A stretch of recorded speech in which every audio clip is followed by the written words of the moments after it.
In today's video, I'll show you how to turn off notifications during a Microsoft Teams meeting. If constant notification sounds and pop-ups are distracting you while you're working or presenting, this quick setting change will help you stay focused and in control. Let's get started. First, open Microsoft Teams.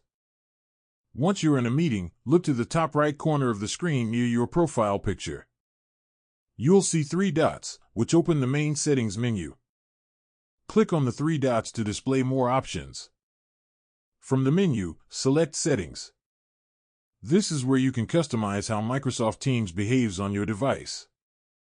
After clicking Settings, a new window will appear.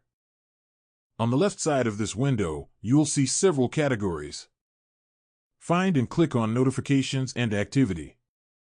This section lets you manage how Teams notifies you about messages, mentions, and other updates.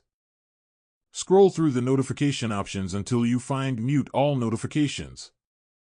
Next to this option, you'll see a toggle switch. Turn this toggle on to silence all notifications.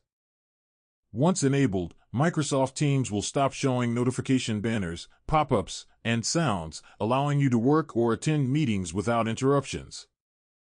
And that's it. You've successfully muted notifications in Microsoft Teams and created a more distraction-free workspace. If you found this video helpful, leave a comment, hit like, subscribe to the channel, and turn on the notification bell for more Microsoft Teams tutorials.